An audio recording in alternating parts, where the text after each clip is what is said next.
you so much for joining us for the fourth episode of Universe Rights, which is going to be a stellar event because we have with us one of our favorite, in fact, two of our favorite writers. Let me just put it out there. Graeme Simsion from Australia with the absolute hit books, the Rosie's Effect series, and he's been one of my favorite writers since a long time. I fell in love with the Rosie project, and it was. And then we also took him to Mountain Echoes in Bhutan, and he was a superstar there as well. And because I needed someone of equal superstar qualities, we have Anuja Chauhan with us, uh, who is um, who is one of the most popular Indian fiction writers. You know her for her Zoya Factor, for Battle for Bitora, those pricey Thakur girls. So I'm going to hand you over to Graeme and Anuja to take the Universe Rights episode forward, which is in association with Prabha Khaitan Foundation and is presented by Shri Cements. Over to both of you. And thank you so much, everyone, for joining us. Anuja, we'll start.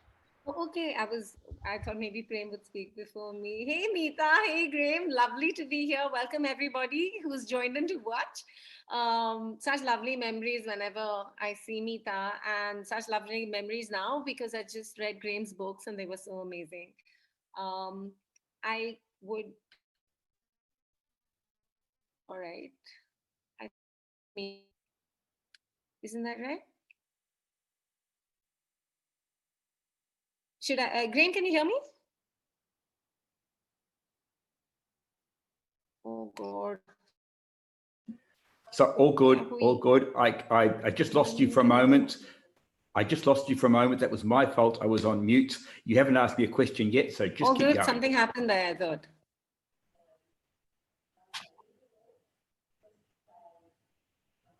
I should just keep going? Yes. Yes, you can hear me. Awesome. Okay, so I'll just dive into the questions because I'm sure lots of people will have questions later. Graeme, you're a data modeler, an expert in your field, clearly very busy and important doing what you do. How did you come to wanting to write a movie screenplay, which I believe is the first thing you did on the Rosie project, and how did you find the time to do so? Right, I need to get the tense right. I am no longer a data modeler. There was a special moment in my life when somebody asked me for some help in that field. And for the first time I said, no, I am now a writer. And that was a little bit after the Rosie project was accepted for publication. But that was a journey because back in 1999, actually it was 1998, I picked a book off a shelf in a bookstore because great ideas come from bookstores. And, you know, they talk about books that change your life. Well, this was a book that changed my life. And the book was called The Unkindest Cut, a book by American film critic Joe Queenan. And it described his experiences in making an ultra low budget sort of home movie. And I looked at this and I said, I've got to do this. This sounds the most amazing thing to do. So my poor wife, I enlisted her. She was an aspiring novelist herself. And it had recently had a manuscript that it almost made it, but not quite. And I said, look, you may never see your manuscript in print, but I'll adapt it. I'll make a movie out of it. So over about a year and a half, we cast our friends, we hired equipment, all digital stuff and so forth, and we made this 90-minute movie. And if you want to know how bad it was, I played the male romantic lead, okay? So you're not supposed to laugh at that. But this was the 90s. Yes, this is the 90s. But, well, so I had different color hair back then. But so we made this movie, and it was a terrible movie. The acting was terrible. But somebody in the well-known person in the Australian film industry saw it. And she said, well, at least the screenwriter knew what he was doing. And that was me. And I'd read maybe 6 or 7 books on screenwriting to learn how to do it. And I was bitten by the bug. So I started taking night classes at the college in screenwriting, and I wrote a screenplay called The Rosie Project, and that was my school project. over 5 years, part-time. That was what everything I learned in class, I applied to that screenplay. So that's how I went from, say, data modeler. That was my specialist expertise, but I was actually running a business of about 70 people. So I was the chief executive of quite a big, medium-sized consultancy firm. Wow. So that's, I think that's so true. I mean, I think screenwriters, again and again, we see that sometimes, and now it's a trend, right? So many screenwriters are acting in their own shows and their own series, and those are always universally amazing. So I think you're like being a little modest when you say that your acting was terrible, because I'm sure you really believed in the person you were playing. And that's well, I have to tell you, Anuja, my film script may not have been terrible. It even won a prize, but it wasn't good enough to get made. And I was supposed to be a business manager. And if I'd paid any attention and thought about it, I'd have looked at the business and said, almost all the movies being made by the big studios are adaptations of best-selling books, because that's the safe path to go. The public has already chosen the book. And original screenplays by students who've chosen a new career at the age of 50 are not a very good bet. So it was then that I went back, and I couldn't get anyone to make my movie. It was then that I went back and said, I'll rewrite my movie as a book. And if that becomes a bestseller, maybe then someone will want to make it into a movie. So that was the journey. More the more technical side of it and the craft side of it. As far as the story side of it goes, the protagonist of the Rosie series, Don Tillman, is quite an oddball. It's never specifically stated, but there's enough clues in there for the reader to conclude that Don has Asperger's or some other form of high-functioning autism. He's a social misfit with exactly 3 friends, I think. How and why did you decide that Don was going to be the hero? Why was he the protagonist? Right from the start, we were encouraged in screenwriting to, you write what you know, and good stories frequently come out of interesting characters. I mean, I often say, people say to me, I could write an episode of The Simpsons. I could write an episode of just about any TV series, and I believe I could do a pretty good job of it. And they say, well, you're a very arrogant sort of person, aren't you? I say, well, not really, because the great talent is in creating those series and those characters, particularly in comedy, the sort of characters that whenever they walk into a room, no matter what's happening, there's going to be comedy, there's going to be stuff happening. So I was looking for an interesting character, and I thought, what sort of characters did I know? I'd come out of this technology background, and almost none of my fellow screenwriters had come out of that background. They came from an artistic background. I thought, I know geeks, I know nerds, I know these guys who are techies and so on. And we wouldn't have used the word autistic, or as we'd say now, or Asperger's, as we said back then. We wouldn't have used those words for them because they were our colleagues, and we didn't put a label on them like that. They were just some of the sorts of guys that we hung with. And there was one particular guy who was a very close friend who I'd known for many, many years. And he became the major inspiration, not only for Don Tillman, but for the original story, which I called the Clara Project. Now, what happened was I threw away the original story in the end, but I kept the sort of character of Don Tillman. And I mean, he's not my friend. He's traveled a long way since he was based on my friend. And he brings together a lot of people that I met in the technology industry. But it wasn't until well down the track that I acknowledged that this was a person who was, as they would say, autistic. And it was really, at that point, the novel was almost ready for publication. I was sort of going out there and getting sensitivity readers and just making sure that what I'd done wasn't going to hurt people. How important is learning to write before you write? Like you say, you went back to college and you took classes in creative writing and so on. A lot of people will, kind of like how you dived into making a movie. A lot of people like that would just dive into writing a book and say that the only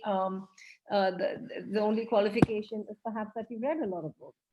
In India, there are a lot of people who write books without even having read a single book in their life, and they're quite proud of that. And they say, So do you think it's helpful? Is that something people should do? Let's imagine you want to play the guitar, and you say, wow, I've listened to Jimi Hendrix a lot. Just give me that guitar and put me on stage. No, at some stage, and certainly if they said, I've never listened to anyone play the guitar before, just give me that box and here we go. And we know that person would, you wouldn't want them fronting a rock band at that point. They've got some work to do. Look, I think for any discipline, for any craft, any profession, there are things you have to do before you're any good at it. And you know, it obviously helps to be talented, to be good at picking it up and so forth. But you need some practice at it. You need feedback on what you're doing. I believe you need some underlying theory, and you need to know how the game is played. You need to know how long a book should be if it's going to be published, and how to approach publishers and so forth. Now, I think there are many ways of learning all of those things, but the place that will package it all up is a good writing course. So you go there, and there are many other benefits of doing a writing course. You meet other people who are sharing your pain, and that awful day when your work gets rejected or something like that, you know who you can call to have a drink with, and they may understand what you're going through better than your life partner, if your life partner isn't always also a writer. So I strongly believe that that getting some education is really important. And particularly in filling the gaps. Some people are tremendously talented at writing a beautiful sentence, but they can't put a story together. Other people can tell a great story, but they've got no idea how to use tenses or how to, you know, what person to write in. They don't have the craft. Yeah. It's so cool you say that, and it's so correct, and people should do it. My father did a course in creative writing in the University of Queensland at the age of 76. And then, yeah, and he wrote the story of his life. It's like kind of a fictionalized memoir, and now it's getting published. So Fantastic. yeah, it's really cool that people can pick up skills like that, and you can always start late, and it's not something you have to do, right out of Yeah. So, no, you can come to writing late in life and learn to do it. And look, you will bring things to it. It's not like your life up to then has been wasted. I mean, even in working in technology, I learned to manage big projects, and a book is a big project. And a lot of my fellow students didn't really know how to do something big like that. So everything, and you bring stories, of course, you bring world experience. So you bring a lot of things to do it, even tackling it later in life. The trouble is that it's a terribly, terribly competitive field. And if your goal is to be published, I mean, if your goal is to write something you're proud of, not a problem. If your goal is to be published, you are entering a world where there are so many people trying to do that. And many of them, look, it's a little like saying everybody can write, and they can, more or less. Everybody can sing as well. But are you going to record an album? yeah. That's a little harder. Completely. So Don designs a very precise questionnaire for all candidates applying for the position of his life partner. Is this a smart idea, do you think, to have a list of boxes that must be ticked in order to find a perfect partner? I find, especially with my children, that a lot of young people are doing this nowadays. They like specifically put it out there. They'll say, must be vegan, must have certain political views, must get my references, and so on. What do you think? Do you think people who are dating should go in there armed with a list? I mean, should things be so logical in affairs of the heart? Look, I think, and certainly I speak of the situation in Australia, internet dating, when I was at that age, when I was seeking a partner and so on, and dating and so on, the internet didn't exist. And you met people through your family and your friends, and very often at work, which is frowned upon these days, but that was how you met people. You didn't have a list because, frankly, you didn't meet enough people. These days, if you're internet dating, you almost have to have a list because, if you are, for example, a young and attractive, person who's articulate, look, you can have so many people that you're going to have to apply some sort of filter, and you may well reject some really nice people, wonderful people. I have to tell you, my wife had a list when she was looking for a partner, and she'd been in a relationship before, and she'd been a bit burnt and didn't want anyone like him again. And there was only one item on the whole list. That one item was, must be over 5'9" tall, okay? Which is about 3 inches taller than I am.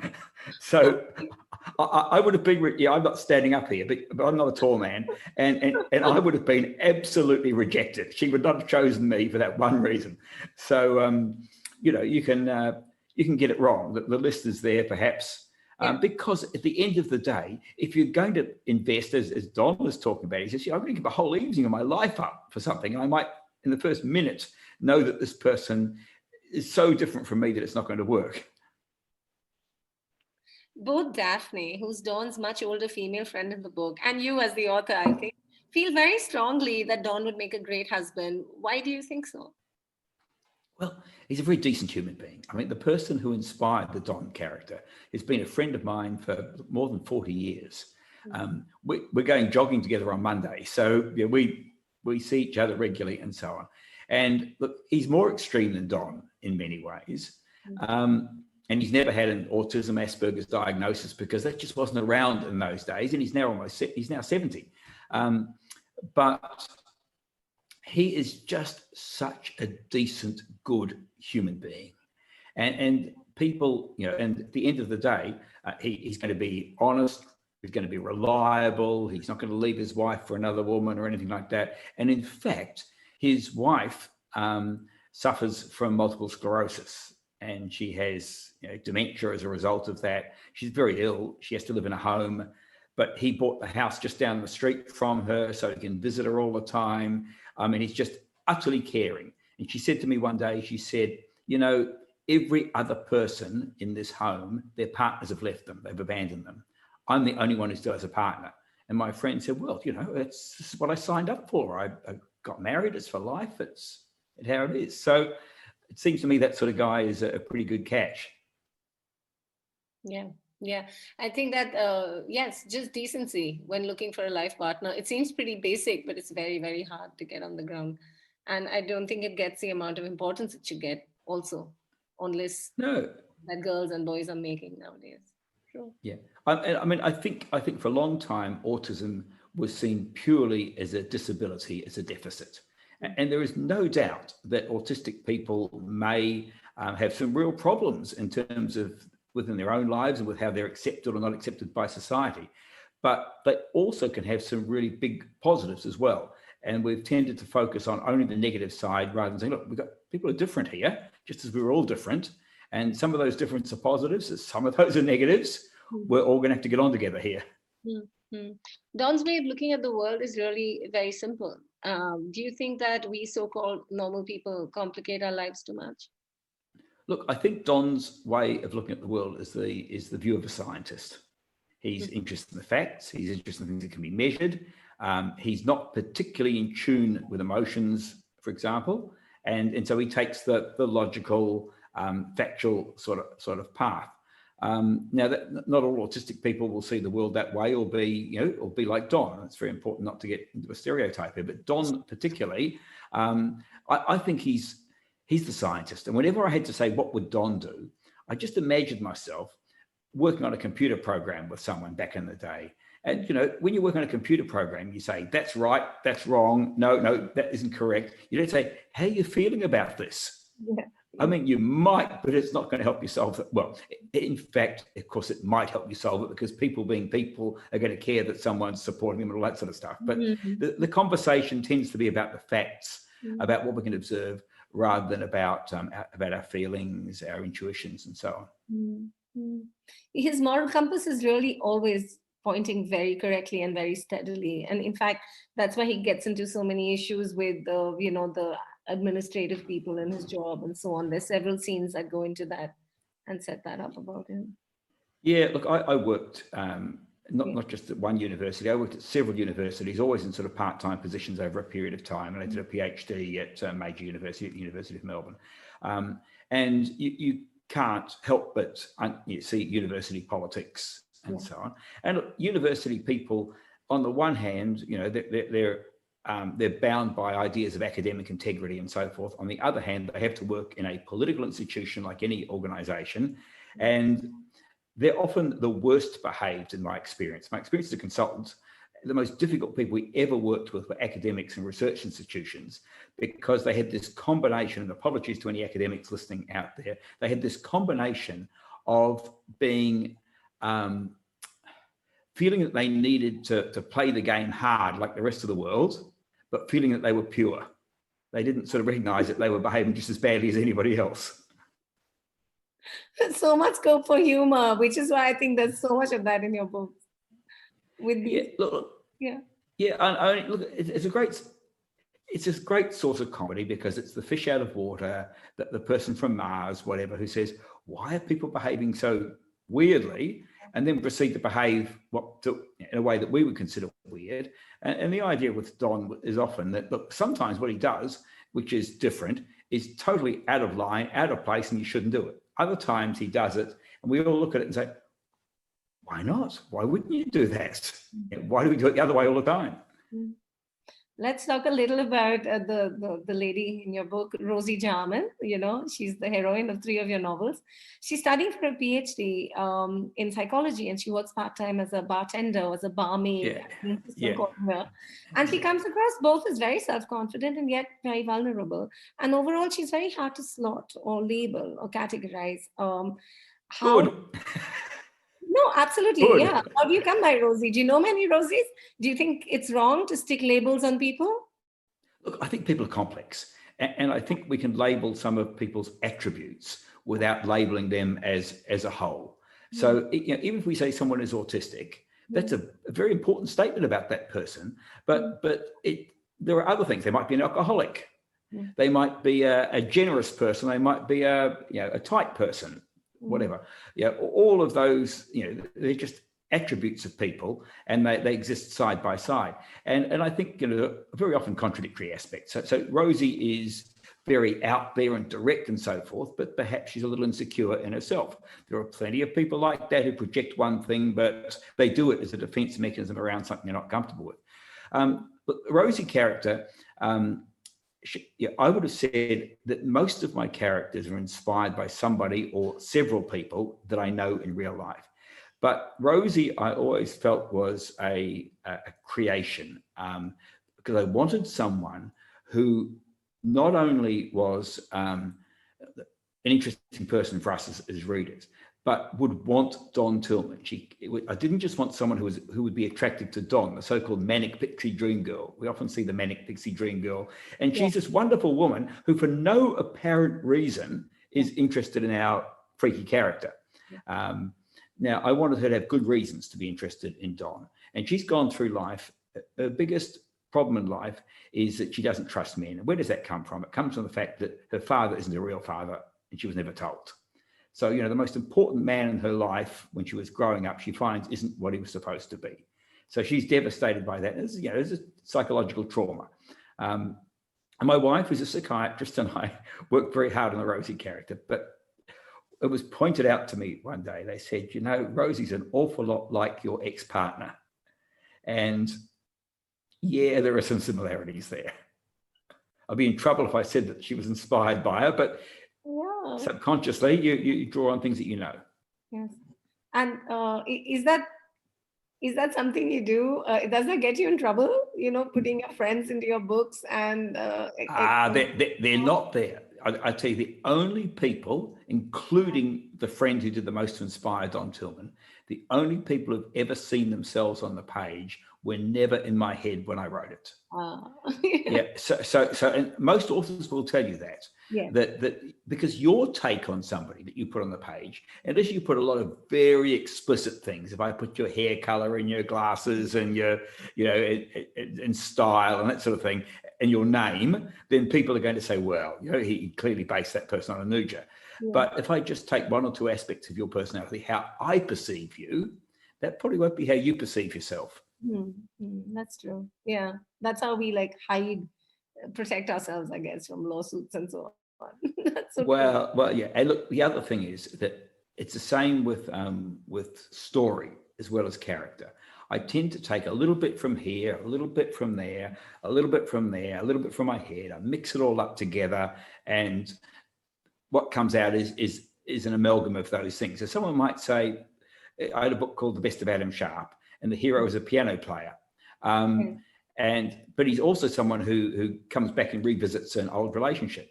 He was inspired by someone who my wife had been a partner for my wife or a boyfriend for my wife way back, and they still had this interest in each other and kept in touch.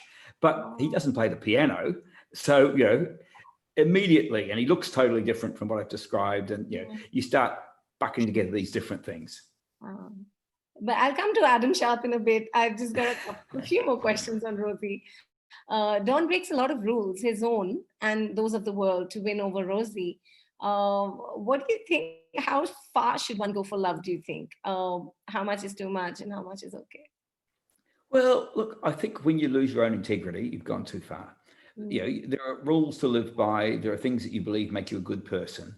And if love forces you to question those, then I think you should question them, but not break them.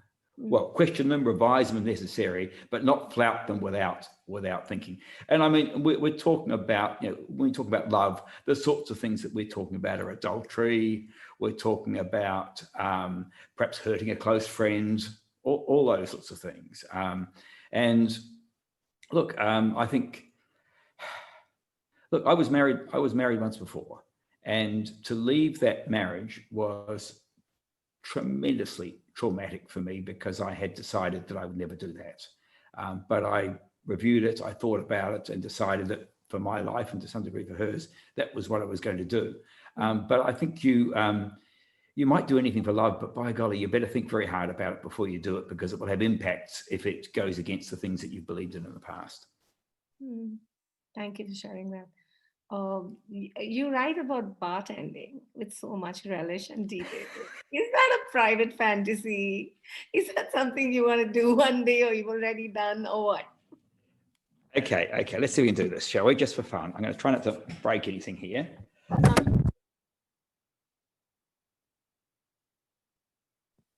Can you still hear me? Yes, I can. Oh, good. That's okay. I just dropped my microphone. I did a literal microphone drop. Okay, can you see the wow, yes, the background there? Good. Okay. That's like a chemistry lab. I'm at home, and that's the bar. Okay? I'm afraid it's not fully tax deductible, and I didn't set it up. I didn't set up my How talk. you've been spending the last 7 months. I didn't want to set up my talk with that in the background. I thought books were a lot more salubrious sort of picture in the background. Yes. But look, I didn't actually drink cocktails until I wrote the Rosie project. I've been a very keen wine drinker for many, many years.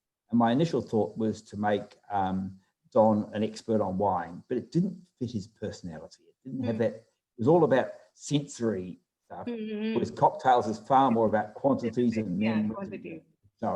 So I didn't want him to be a guy who pontificated about wine and told you this came from this side of the hill. I really wanted to say, no, I can remember this cocktail, it has this and this and this in it. And so a combination of writing the Rosie project and my daughter and son-in-law being very keen on cocktails because they're way more popular again. And so we've got a very nice home bar. A very nice home bar. I really wonder what you all have been up to right through the lockdown with that bar in the house. Well, it is a temptation, and you have to have rules. But you know what? I'm starting a novella. I'm starting writing a novella tomorrow. 30 chapters, 30 days. It's only 30,000 words, lots of 30s. I start it tomorrow, and I'm going to have a little rule that if I don't complete my writing goal, my 1,000 words, no drinking that day. So it'll be a motivator. Wow, best of luck. I'm sure that'll be awesome. How hard was it? A lot of people have books that get adapted into screenplays. You've taken a screenplay and had to adapt it into a book. So how did that work? Yeah, that's certainly not the normal way of going, but it worked very fast. It was very easy. Okay. And look, and what I think the thing was, I'd done so much work on the screenplay that I knew the story and the characters absolutely intimately. I didn't add very much story when I rewrote it. I had dialogue there already and so on. And I wrote a few short stories just to feel comfortable writing prose. So I had a little bit of practice. But then when I sat down and did it, it went quite quickly. And one of the joys of going from a screenplay is when you write a screenplay, you write in scene. It's all happening. You're not writing about reflections because you have to use voiceover for that. You don't summarize because you have to use a montage for that, for example. You don't want to full of voiceover and montage. It's all stuff that happens in the moment. You want to show that Don is a kind person. You don't say he's a kind person. You show him doing a kind act. And that's, writers talk about show, not tell all the time. Yeah. That is, if you go for a screenplay, if you have a screenwriter's mentality, you're straight into show, not tell. And certainly for popular fiction, that is not a bad way to go. Mm, mm. Yeah, absolutely. I think the first book I read, I think maybe the only book I read before I read yours, where that happens is in Eric Siegel's Love Story, where the book and the Yeah, screenplay came out at the same time, and that yeah, moves very similarly. yeah. Look, I think it's happened occasionally, but look, pretty rarely. There was a woman in town doing a PhD on working backwards from screenplays to books, and she didn't find many examples at all. Oh, okay. Yeah. It's quite a rare thing. How hard was it to break away from Dawn and Rosie and the world you created and write about something else? Was there much pressure, because now you were established and everything, and your book was such a hit? How did you deal with that? Well, it was funny because I thought that what my publishers would want would be a sequel. And in fact, I wasn't going to write a sequel. There are traditionally no sequels to romantic comedies, which is what the Rosie Project is. Bridget Jones's Diary is probably the outstanding exception. But even there, she effectively, Helen Fielding effectively says, well, they got together. Well, no, they didn't. And it falls off. And we just go through the same sort of romantic comedy thing, at least for the second book. So I hadn't planned to write one. And then basically I changed my mind, not for commercial pressure, but because I was keen to show that Don could actually survive and prosper in a marriage and in fact be the hero in a marriage situation. But what I didn't realize was that my publishers, particularly my US publishers, I think, didn't really want a sequel. They wanted more of the same. That authors, there's great pressure to write in the same genre. So I kept my characters, but I switched genres. I went from romantic comedy to domestic comedy. Now, romantic comedy is something that a romance reader will be interested in. A strict romance reader is going to be less interested in a domestic comedy, for example, or the third book, The Rosie Result, which is a family story. So really, but they didn't particularly want the Rosie effect. And at that point, I was very keen to do something that was different. Yes. So it wasn't hard to break into doing The Best of Adam Sharp, which was my next book. It was something I wanted to do and to stretch out and show that I could do other things and see if I could do other things. Yeah. I'm always so divided about that. Like, I mean, I love my favorite writers so much. And then when they try to do something different, I'm so worried that they're not going to give me what I want. So as a reader, I always feel like that. But as a writer, I do agree with what you're saying, that, you want to do something more and show you can do other stuff and not bore yourself while you're writing. So that... When I was young, when I was in my sort of 20s, the writers I read, I would take a writer and I would, if I enjoyed their book, I'd say, right, I'm going to go back and read their first book. I'm going to read all of their books. So I read some quite literary writers like Alexander Solzhenitsyn, but also the sort of middle of the road writers like John Fowles, John Mortimer, John Irving, those sorts of writers. All the Johns. I just give you some Johns. I read women as well, but you start with it, and often those writers weren't tied to any particular genre. They would go all over the place in what they did. Their style, or someone like John Irving has a very particular style, but and in very particular themes, but not a particular genre. And so I wanted to be that. I wanted to be the guy who writes good, readable, innovative, hopefully, books, to tell good stories well told, but not necessarily sitting in any genre. And particularly with the Rosie series, I felt the romantic comedy was the perfect genre to showcase Don. But when he'd done that, when he found a partner, I didn't want to split them up and give us another romantic comedy with that character, but now the time to show him was the next stage of his life. The Best of Adam Sharp is a what if book. What if you were in a long-term relationship that goes rather stale, ex-lover from the days of your youth gets in touch? Again, like, where is this coming from? What made you go into this world of lost love and second chances and midlife crisis? Well, yeah, it almost answers itself, doesn't it? Old guy, but no, in fact, I wasn't the one who was thinking about, a partner from the past or anything like that. It was actually someone that my wife had kept in touch with since way back before, they were together before she and I were. And, they went their own paths, and he got married and lived in England, and we were living in Australia. And she'd every now and again, she'd send him, back in the day, they'd write a letter, and then they'd email each other, and they're on Facebook friends, all that sort of stuff. And we were actually having a holiday in France, a vacation in France. and he got in touch to say that he and his wife had split up. And my wife said, hey, he's an old friend. He needs, some comfort. Maybe he'd come and stay with us for a few days. I said, you've got to be kidding. I don't like this guy. I hated the guy. As much as one does. We had known each other. We'd been rivals, love rivals. And you say, oh, come on, don't be silly and stuff. And anyway, he came and he stayed for a few days. And we got on really well. We got on very well. He's a nice person and so on. But I thought to myself, it's the what if. I thought, what if my wife and he had looked at each other and thought, oh, wow, we made a big mistake. We should have always been together. And the story didn't turn out quite like that. And again, with plots, as I say, you put different ideas into a bucket and you mix them all up. And I wanted to write, the two other things I wanted to do, well, one in particular, I wanted to write a book with a soundtrack. Because movies have soundtracks. I wanted to write a book that as you read it, I'd mention songs and you'd hear that song being played in your head, and that would provide an accompaniment in a way even not even that you hear it at the time, to the book. So I made our hero a musician, a piano player, and I made the music a very big part of their relationship, because he was just an ordinary guy, but he could play the piano, and it's a very special thing sometimes with what makes people click. If you like music, you're drawn together. And she was a singer. Do you think that popular culture and the books we read and write put an unfair amount of pressure on our romantic relationships in real life? I think that we write, there's so much literature and so much romantic fiction and romantic comedy.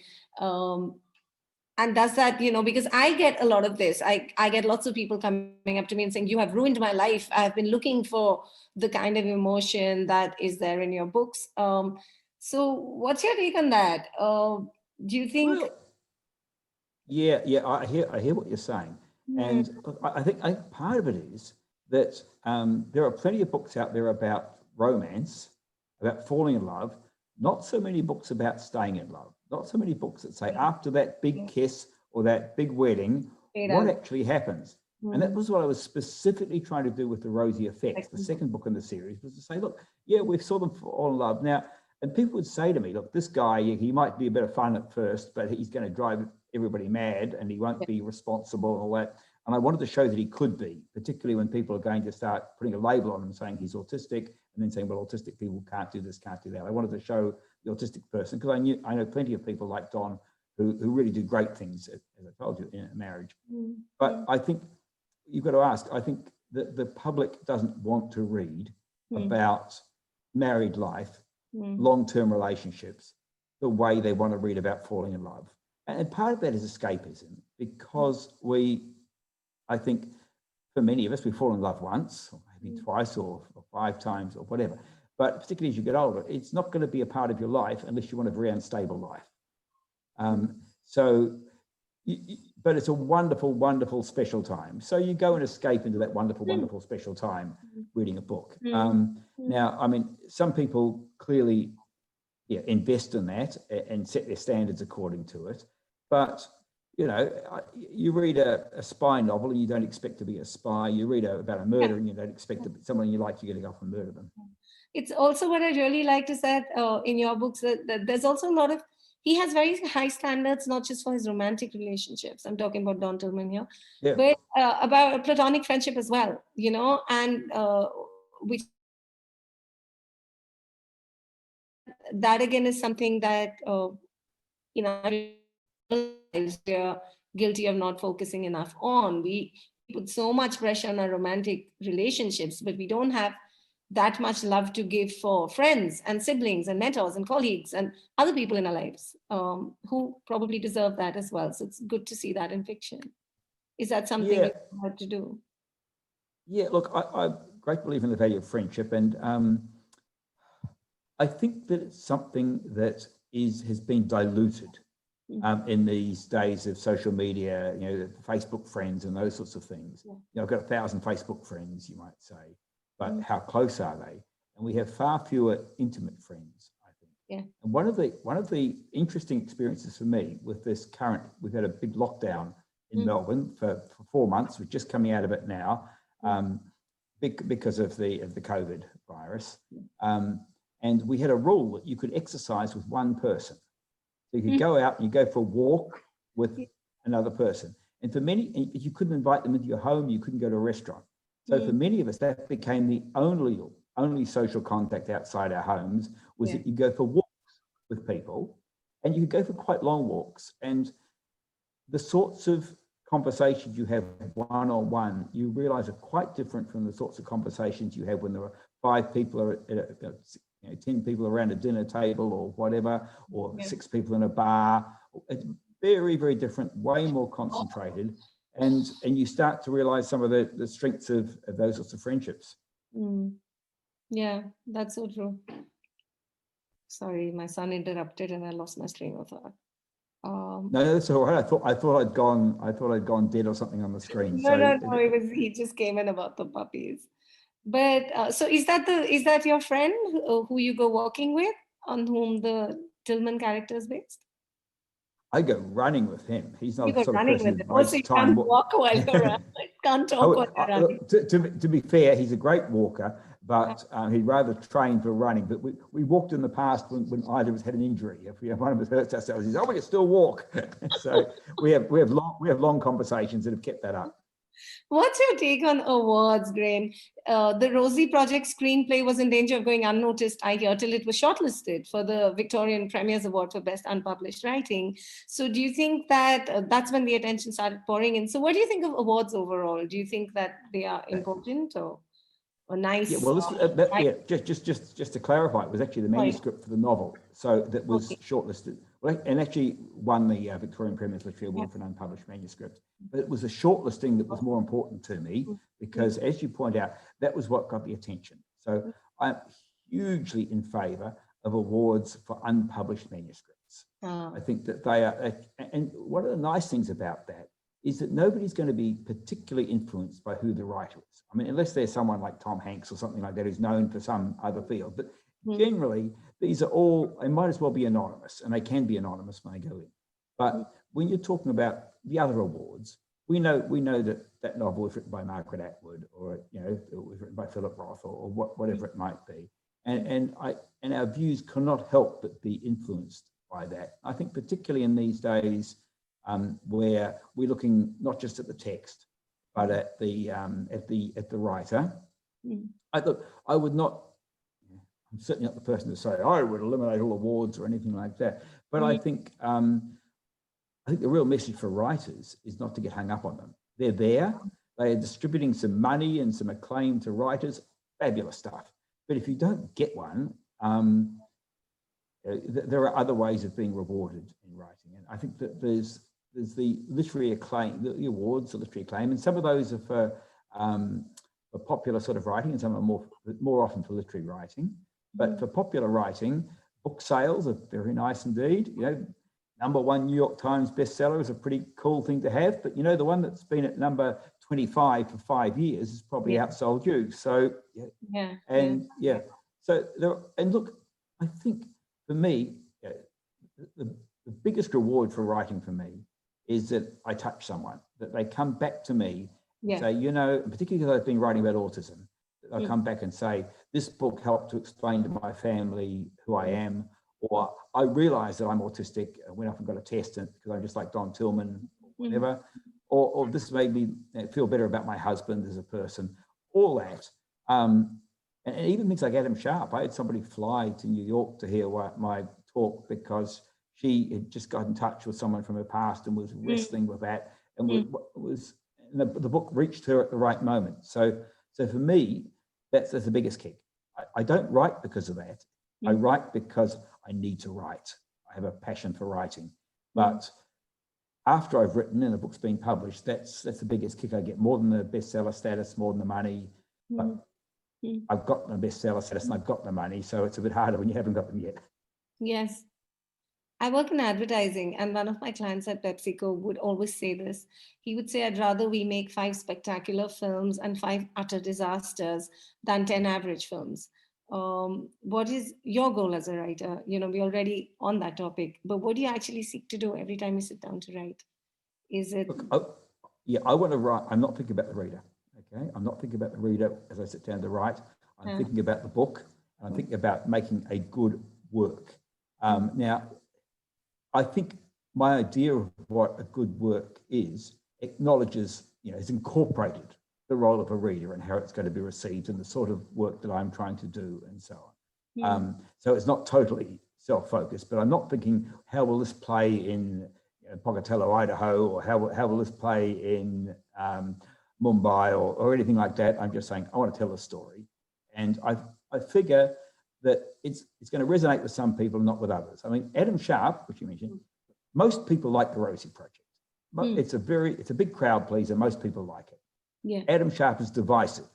Sharply. Some people sharply divisive. Thank you for that. Some people really hate the best of Adam Sharp. And I think, well, you know what? If you hate the book, two things. One, you can just throw it away. There's going to be plenty of books in your life that you don't like.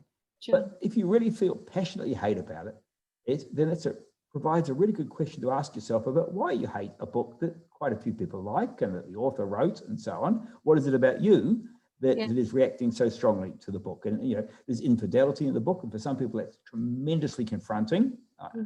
But then there are people who love it, people who say that's their favourite book by me.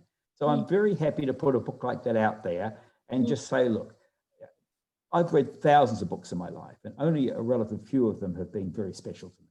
So there's been a whole lot of dross that I throw away, but what it's all about is those special few. And if I can be one of those special books to someone, that's something I'm very pleased with.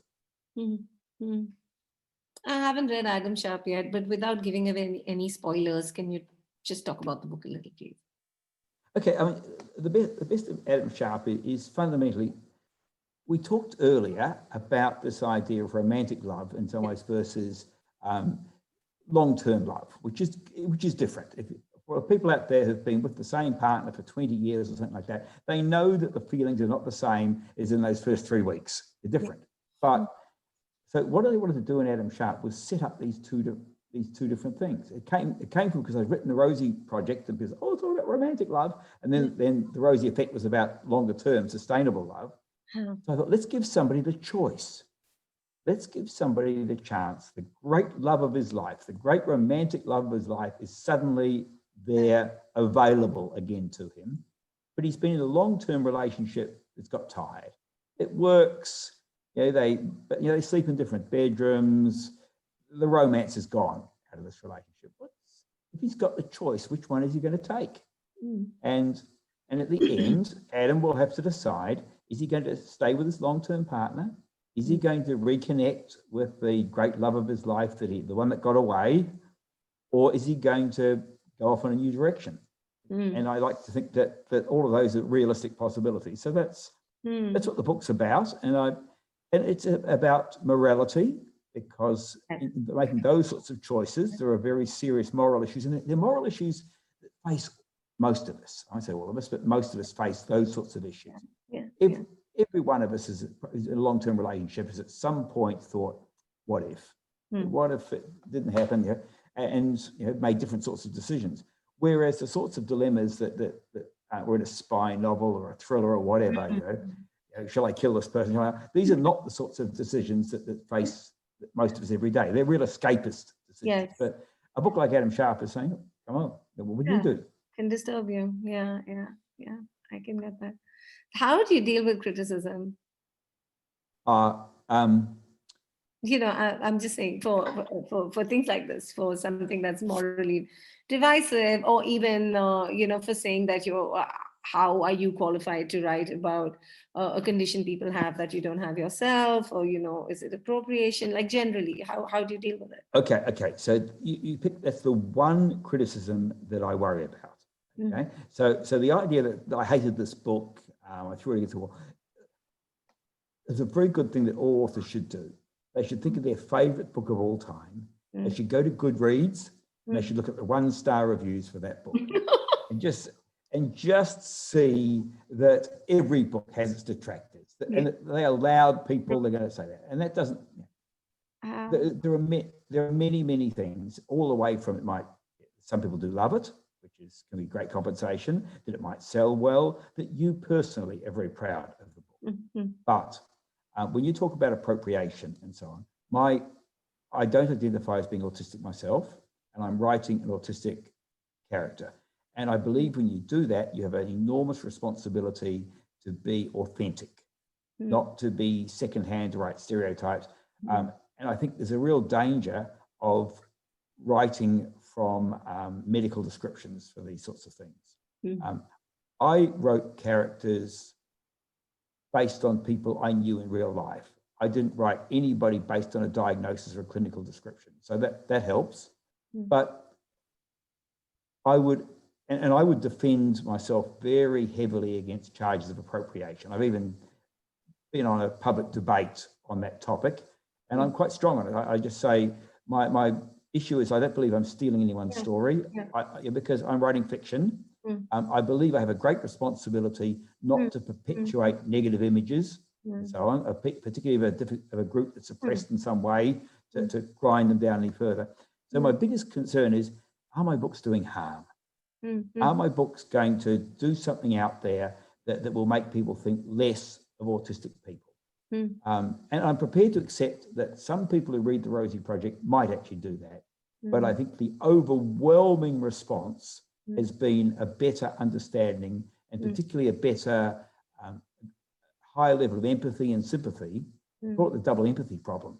That neurotypical people, non-autistic people say, oh, autistic people are not empathetic. They don't get other people. And then in the next sentence, I'll say, yeah, I don't get those sort of people. They're so weird. So it's a two-way issue. So I hope that the Rosie books have been a contribution to helping empathy on the part of neurotypical people towards autistic people. And certainly that's the feedback I've had from largely, there are always going to be exceptions, but largely the autistic community has been fantastically supportive. And I'm very, the last third book in the series was dedicated to that community. And what's your take on cancel culture generally? I mean, this whole thing of, the question is like, can I write or can I not? Are you saying that if I'm a woman, I can't write a man's voice? Or if I don't have the absolute creds to be somebody, should I be writing about that at all? Do you think we're very hasty? And I get a sense of writers literally being bullied for writing about something that people say they should not be writing about because they don't have the correct jobs. Okay, the Rosie result, the third book in the series, I don't always share this bit of information, but I will with you wonderful people tonight. The Rosie Project went to #1 in Canada. It's the #1 bestseller across Canada, Globe and Mail bestseller. The Rosie Effect followed up by going to #1 in Canada, Globe and Mail bestseller. The Rosie result, no Canadian publisher would publish it, because there is a scene in it where Don is racially insensitive. Now, he suffers for this. He loses his job. He not only loses his job, he realizes he was wrong. He doesn't use a terrible word or anything like that, but he basically does an exercise where he's trying to show that, that race is not genetic. So he's actually trying to deliver the correct message, but the way he does it is awkward and inappropriate. And people said, now, my readers, so my Australian publisher bravely published directly into Canada. We didn't make #1, but we made the top 10. So we have sold a lot of the books in Canada. And I've had almost no actual feedback that this is a problem. Plenty of reviews and so on. And I don't think it's out there. I don't believe that it is out there hurting people. I think the opposite. And this is a book that is really trying to improve the understanding of autism, particularly in young people. And we've just got this enormous sort of sensitivity. Yeah. Sometimes the gatekeepers are very strident and shrill and very quick, I feel, to just come down. I think you talk about cancel culture, and I think we're all a little afraid of a pile-on. We're all afraid that we will make a misstep and the whole world will come down on us. We'll lose everything that matters to us. We'll lose our job. We'll become a pariah. And I think one of the themes of my books is forgiveness. I think that forgiveness is tremendously important. And people screw up, and we've got to be able to. And if they acknowledge that they've screwed up, if they're sorry they've screwed up, we need to make room for them to welcome them back. Yeah. You've already answered my question on what you're working on now. So I'll just ask you what the latest is on the movie adaptations of both these, of both your novels, the novel series for Rosie and for Adam Sharp. And then we can take questions, I think, from the audience because we did want to do that.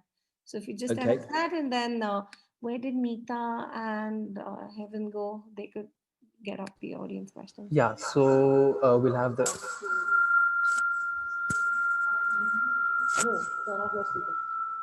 So we'll start the questions. Once Oh, wait, I we think just if you want. need can Graeme just answer the movie question? Yeah, sure, definitely. Okay, very, very quickly. The Rosie project is with Sony Pictures and what is known as development hell.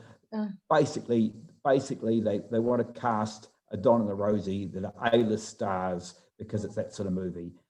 Romantic comedies are A-list vehicles, and they just haven't got the stars to align yet. The Rosie, so that's the Rosie series. Best of Adam Sharp is with Toni Collette to direct, and that's making progress. So there's a screenplay, Tony's down to direct, so she's attached to it. That may actually happen next year. We're hopeful it will, and there's some funding around for it. And the other is Two Steps Forward, which was acquired by Disney with Ellen DeGeneres down to produce. That's the one I co-wrote with my wife about walking on the Camino de Santiago, the famous Christian pilgrims walk in Europe, and that one is in the pipeline in the same way. But nothing to really announce. No, this is fantastic. I'm sure there are lots of questions now, so I'll just step back and guys, questions. Thank you, Graeme and Anuja, for the wonderful session. Now, I would like the audience to use the raise the hand option to ask their questions. Once they raise their hand, I will unmute them and they can ask their question. We have the first question coming from Dr. Gautam Sen.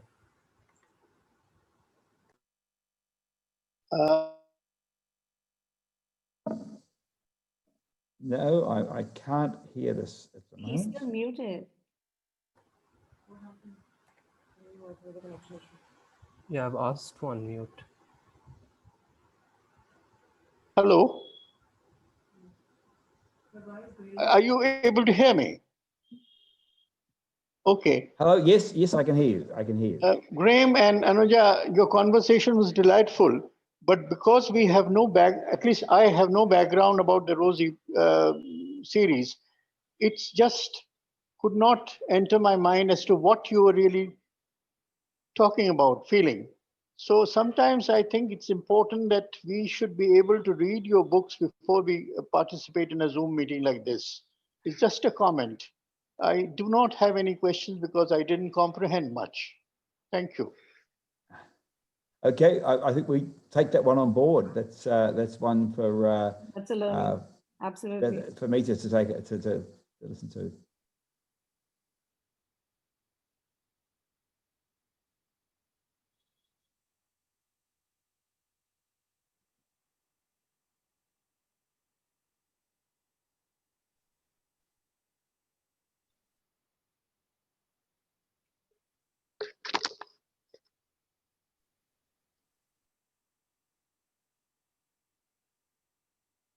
There's two questions, Ruchir and Lata.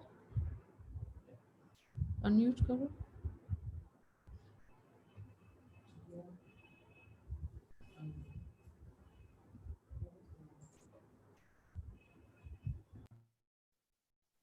Hello. Hello. Hello. We can hear you, Lata. Oh, Hi, Lata. hi. I'm speaking from Jaipur, and what I'd like to know is I just read a few lines about the Rosie project book that you have written, and I think your protagonist is in the profession of science, a geneticist. Now, is that, I mean, normally I don't find authors going for such professions with the protagonist. So is there a particular reason why you have chosen this geneticist, or and is it relevant to the story? Certainly, I haven't read the book. Well, actually, it's interesting. In romance novels, and this is very broadly, it's not a genre romance novel, but it's a love story. By far, the most common male protagonists are doctors. Doctor is apparently the ideal, the perfect catch, and so on. But I wanted to make my man an academic. I knew academia very well, and people like Don frequently end up in academia. Socially awkward people, that's a sort of a safe place for them in many cases, or a safer place for them. He originally started out as a physicist, which would have been a bit of a problem because Big Bang Theory has got physicists, but I graduated in physics, you write what you know. But then I had the idea that he might be trying to trace Rosie's natural father, by genetic testing. So I made him a geneticist.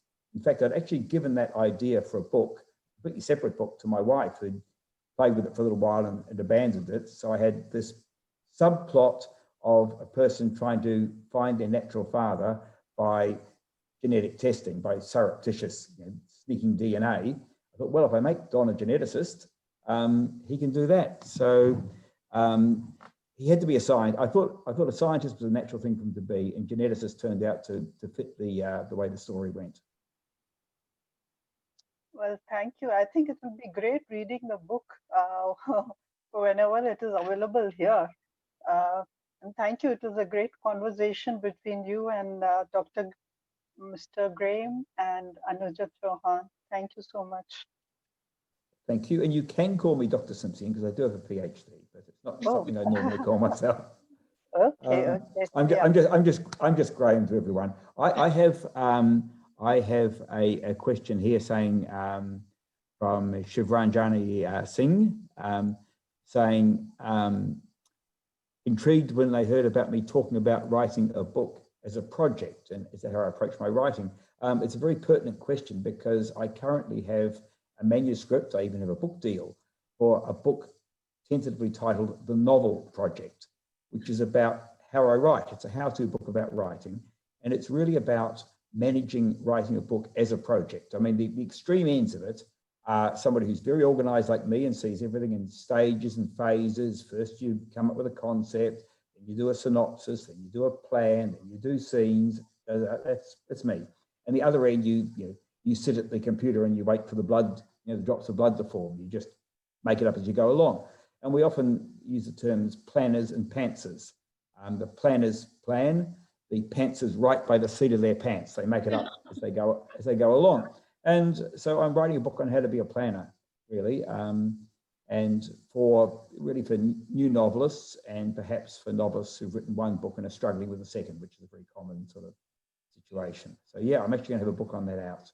My publishers accepted it.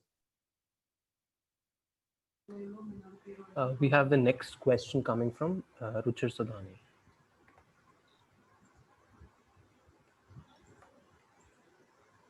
Hi, Graeme. I hope you can hear me. I can hear you very well. Thank you. Excellent.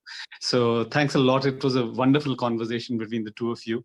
Now, my story about reading your book, or actually is kind of interesting, that I was a rural mobile counselor for Lifeline in Queensland. And oh, really? Wow. When I live in India now, but that's what I was doing back then. And I went to the library and found your book as an audio book, actually. And it was the most delightful time I had, as I used to drive between two different towns every day, which would be probably about 100 kilometers one way. I would be listening to your book, and I think the book, and now that you told us that it was first written as a screenplay, maybe that is why it just worked wonderfully. I must say, it was just a treat to listen to the audiobook. Well, that's very, very kind of you.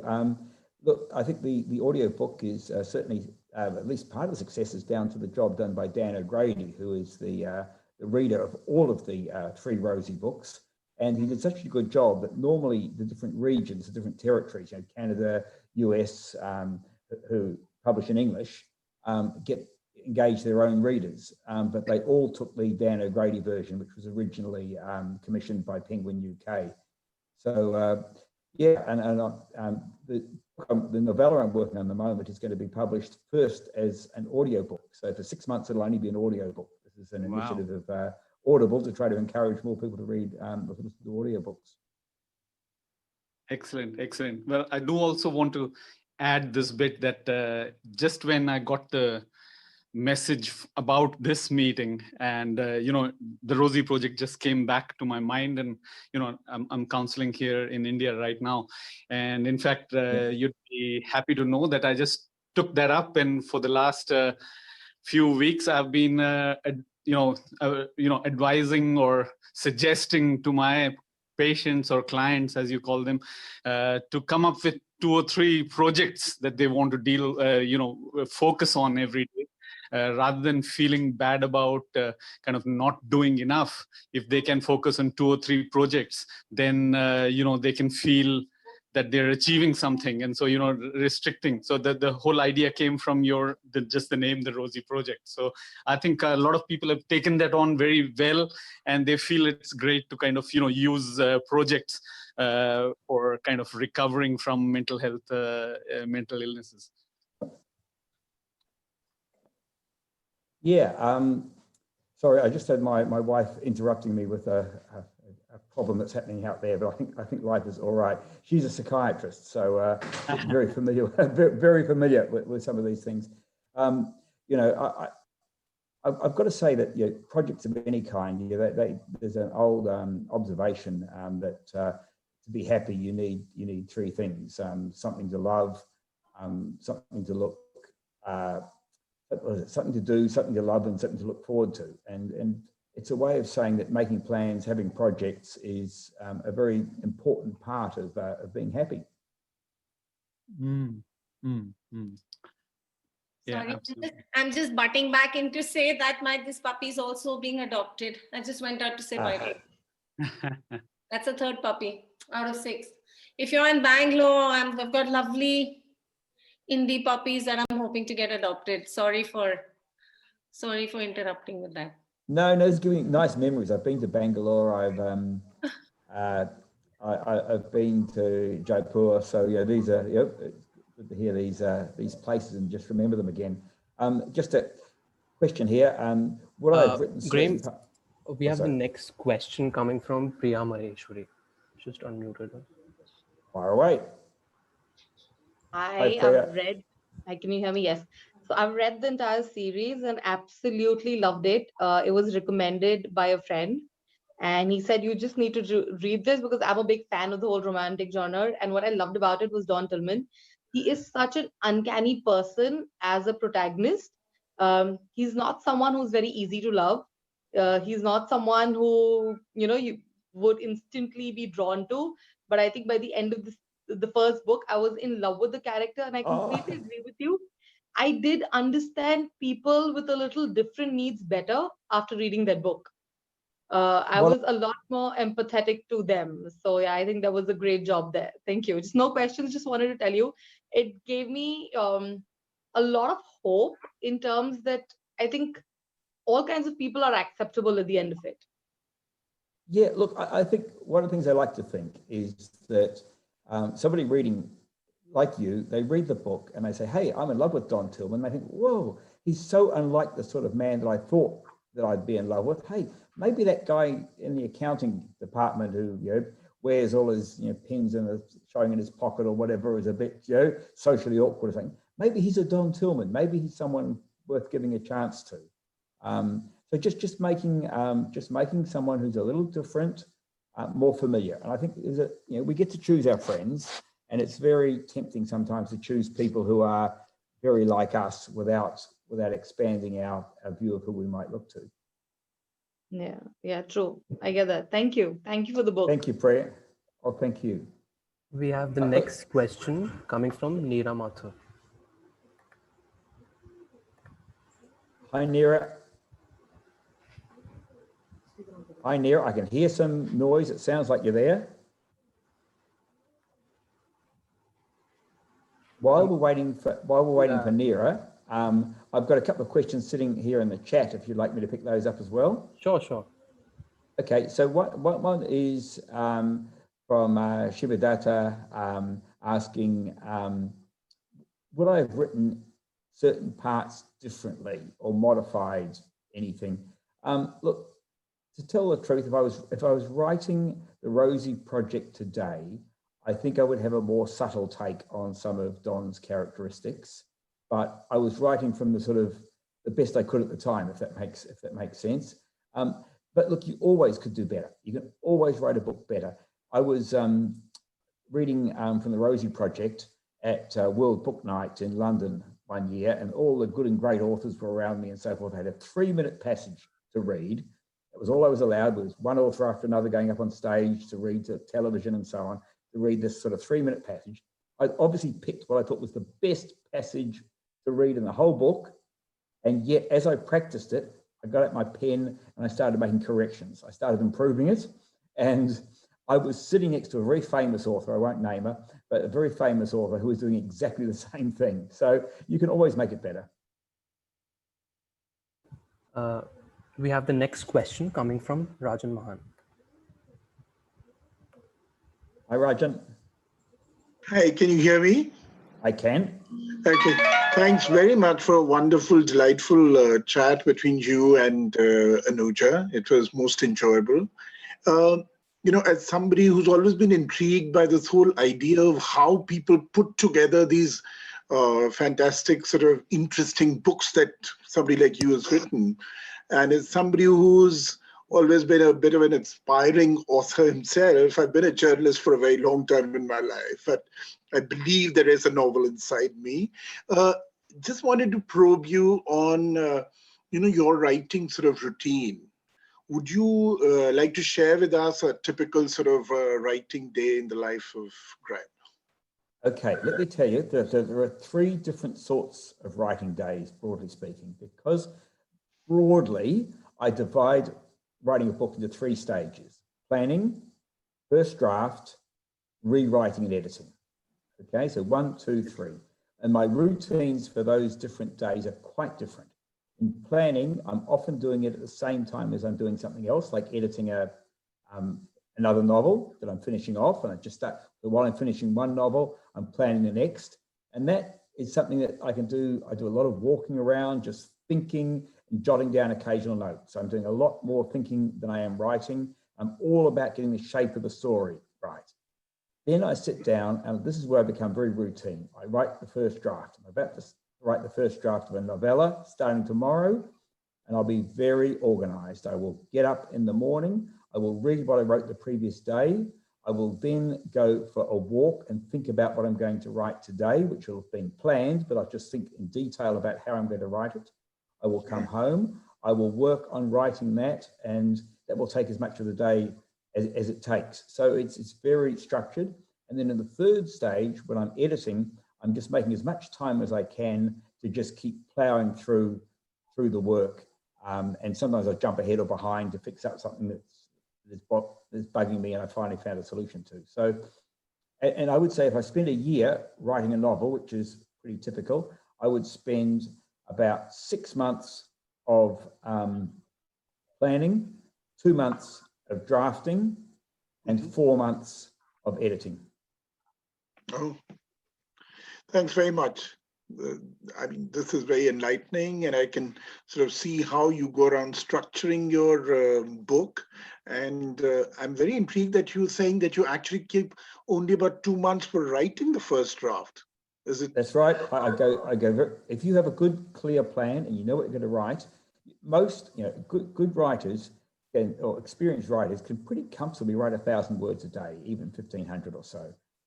If you know what you're going to write and you are happy that you're not trying to write it perfectly, that you understand that you will come back and you will refine it over and over. And that's what the rewriting editing phase is about. But this is just getting it down, getting the story down on paper so it fits together. You can look for plot holes, for problems like that. And it's a great feeling when you've got your 80,000 words or so down and done. You're feeling pretty confident that you can move forward. You've got a book, now you're going to make it better. And those 2 months, just one more minor question. In those 2 months, a typical writing day would be like 8 to 10 hours of writing, more? Oh, less? no, way less than that. Okay. Look, I would say sometimes I'm finished by lunchtime. So I've aimed to write between 1,000 and 1,500 words. And, I seldom go beyond 1,500 words. I might put in a really big day occasionally when I'm really on a roll. But you can write, if you're really going, you can write 1,000 words in an hour. You can write really fast, but you've got to check and refine. So it's a morning, but some days I'll go right through the whole day, but I'm only talking about, I'd be exhausted after 6 or 7 hours. So about 4 hours a day. Four, let's call it 4 to 6. 4 to 6. Okay. I'm an old man. Thank you so much. You're a very energetic old man, so not to worry at all. Thank you so much. Graeme? Yes. So there's a question from Anjum Chaudhary on the chat. Would you please answer that? Okay, I've just got to find it first. Would you like to read it to me? Yeah, so it says, hi, Dr. Simsion. How much importance do you place in genre topics like while writing your rom-coms? During the initial stages of writing, do you decide on character or plot first? Okay, so in fact, that question has just popped up, so I was able to read it as well. Now everybody's heard it. Look, when I wrote the rom-com, it was my very first book, and I really studied rom-com to learn about the tropes, the meet cute and the boy loses girl, and that sort of thing. So, because readers expect that shape, and I wasn't trying to reinvent the rom-com, I was trying to use that as my structure for telling a unique story. So I didn't want to be Annie Hall and breaking the rules or anything like that. I wanted to just tell a straight rom-com, but the point of difference would be my characters and their story, rather than trying to subvert the genre.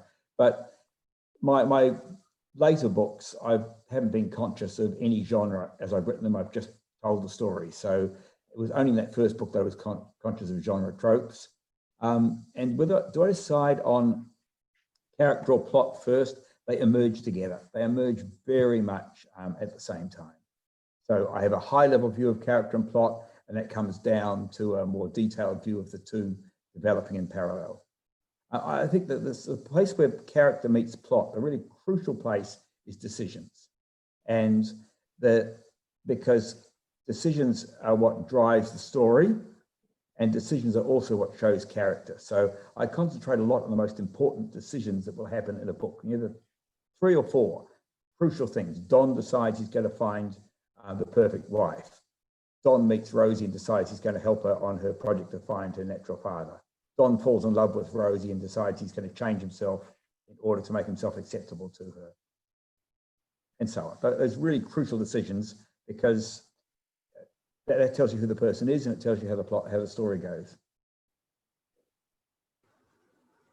Graeme, we have the last question coming from Neera Mathur.